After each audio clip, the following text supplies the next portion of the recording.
Well, let's bring in our Monday night political panel, former Chief of Staff to Bill Shorten, Cameron Milner, and former Howard advisor David Gazard. Great to see you both as always. Well, I want to return to this epic spray that Ray Hadley had about Anthony Albanese on Friday morning because it was so spot on. Let's recap. It's just infuriating. It's infuriating. It makes you just dead set angry to even contemplate that we are led by a pack of cowards. A pack of cowards. Anthony Albanese. I thought he might make a go of it. He is the worst Prime Minister we've ever had. The worst. Quite the spray. Cameron, what do you reckon? Do you agree?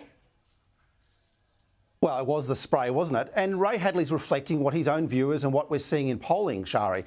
He's seen as weak, fundamentally weak, in tough times when he's strong leaders and Albanese is giving us complete weakness. But he's also wounded, which is why people are after him, why the attack is being placed on Albanese. So Albanese is like a wildebeest in the savannah, further and further back in the pack, ageing, stumbling from Clifftop Mansion to Qantas Upgrade.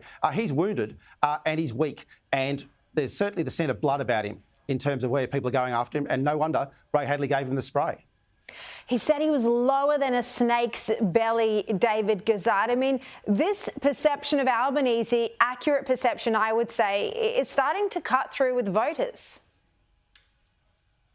We haven't seen a Prime Minister sort of in the same position really for quite some time, without a sign that he's going to be able to recover. And his numbers have been steadily sliding now for a year. He's faced with a number of intractable problems, and you just don't know how Anthony Albanese will turn the corner. Now, Ray Hadley, he's been around for a while. He's seen a lot of PMs. He is leaving 2GB. He's been very influential. So he can sort of speak his mind without any recriminations, I would imagine, but he's certainly let fly there, hasn't he?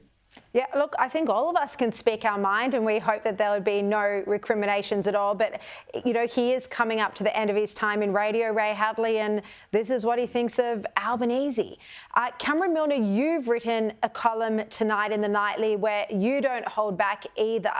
You talk about the Prime Minister going on many overseas trips and just not paying enough attention to the issues that matter here in Australia. Can you expand on that for us?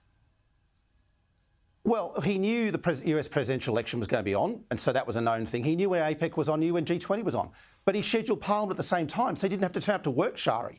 This bloke's half a world away, you know, getting back slaps and hugs from Trudeau and others, and, you know, being told about how he's made in China by President Xi.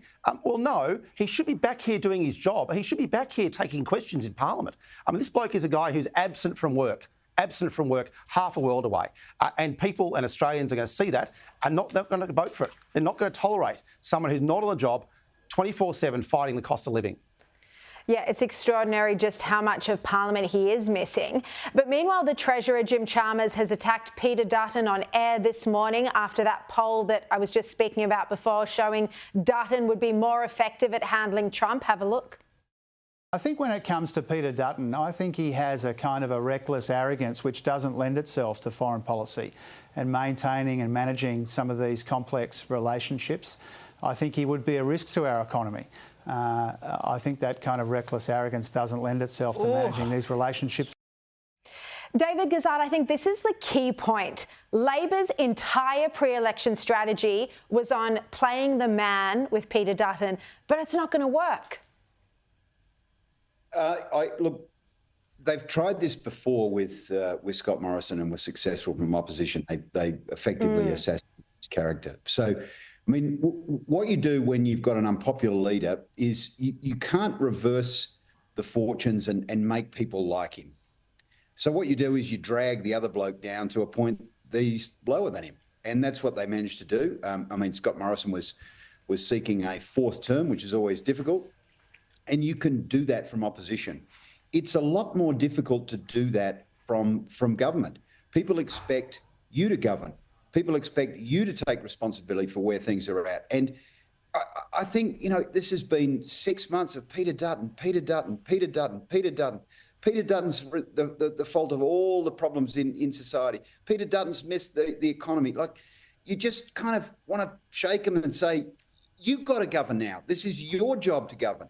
So I think we're in the same template now as we were before the last election. They want to drag Peter Dutton back, and you're going to see a mother of all scare campaigns between now and the election, whenever that may be. Look, and it's the same strategy that the Democrats played against Trump in the US. They made it all about him personally. But the reality is that there are some serious issues that people are worried about globally: cost of living, the economy, and social cohesion. And people are voting on those issues, not on personality. Cameron Milner, David Gazard, thank you both very much for your time. We'll see you next Monday. Thank you.